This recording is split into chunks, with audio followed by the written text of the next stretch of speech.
Kenapa sedih? Ya karena ancaman hukumannya 20 tahun, kejahatan cyber. Ada ancaman kekerasan, ada penyuapan 4 miliar. Nah, dikasih 2 miliar cash, ditransfer 2 miliar cash.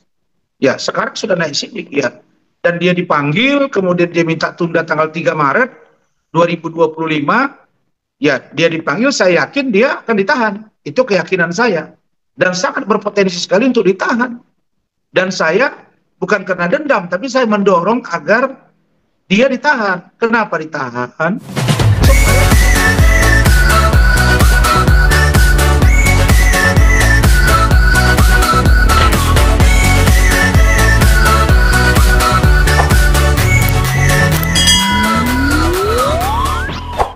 Ya bang, terkait Nikita Mirzani jadi tersangka bang, gimana bang?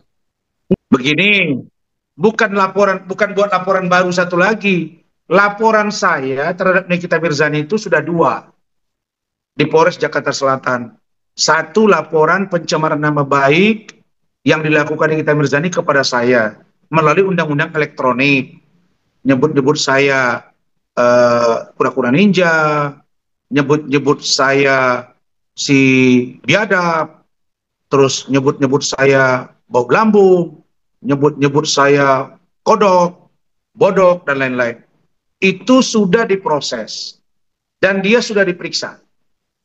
Nah, adapun penganiayaan yang saya alami ketika saya membantu anaknya Loli dan Loli sekarang bareng dia, ya, itu lanjut. Dan dia sudah dipanggil pertama. Nah, panggilan kedua sudah dilayangkan. Nah, kalau dia tidak datang, akan gelar itu nanti proses naik sidik. Tapi saya sampaikan kepada kalian, saya tidak boleh menjamin karena Allah yang mau menjamin. Tapi saya pastikan 99% anak ini tersangka dan akan sampai di pengadilan dan akan masuk putusan pengadilan. Itu sikap saya. Jadi laporan saya terhadap dia 2, laporan Pak Umar Bajide juga, bapaknya Fadel, itu juga jalan. Itu juga jalan. Nah, jadi poin-poin ini semuanya nanti akan mengkerucut kepada apa yang disebut dengan efek jera. Kan target kita tidak, saya tidak dendam dengan Nikita Mirzani. Saya hanya memberi kepada dia efek jera agar kalau bicara itu jangan suka-suka, jangan menghina orang, jangan mencaci maki.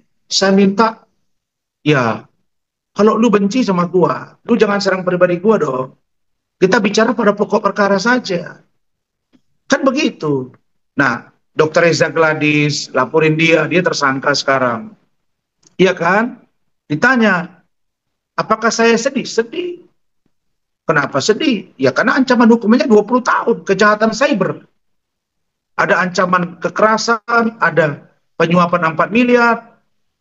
Nah, dikasih 2 miliar cash, ditransfer 2 miliar cash. Ya, sekarang sudah naik sidik ya. Dan dia dipanggil, kemudian dia minta tunda tanggal 3 Maret 2025. Ya, dia dipanggil, saya yakin dia akan ditahan. Itu keyakinan saya. Dan sangat berpotensi sekali untuk ditahan. Dan saya bukan karena dendam, tapi saya mendorong agar dia ditahan. Kenapa ditahan? Supaya tidak banyak banget ngomongnya, cuap-cuap terus. Sampai tadi masih ngoceh-ngoceh itu orang. Memang nggak ngocehin saya ya, tapi masih ngoceh-ngoceh gitu. Tapi saya minta kepada semua orang-orang yang berbeda pendapat dengan NM, apakah adik saya Fitri Sauteru, apakah adik saya, ya, saya pikir sikap saya prihatin dengan apa yang menimpa Nikita Mirzani hari ini. Begitu.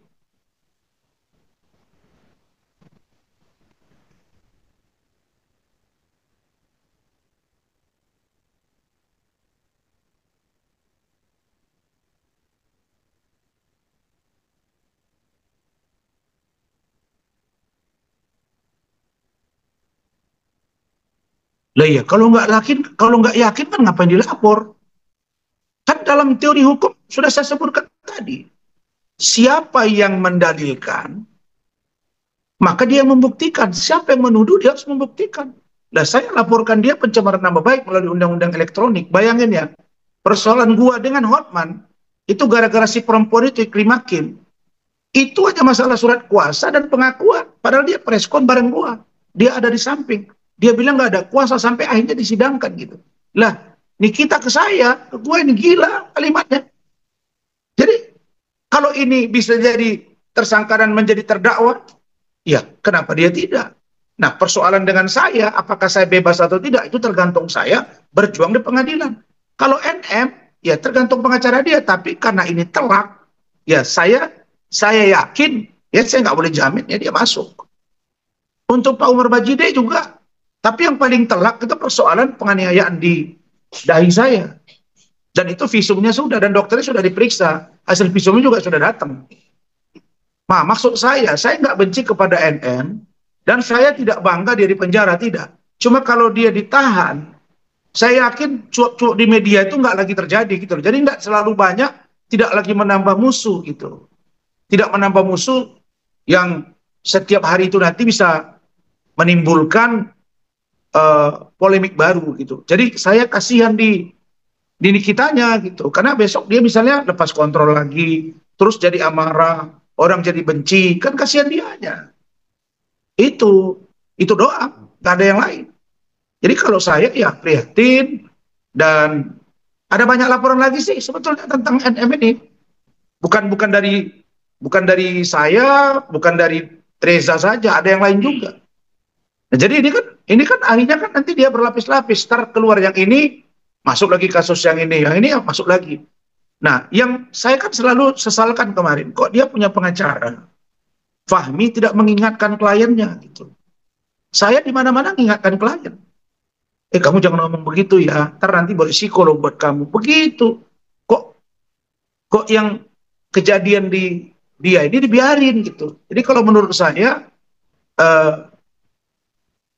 kasihan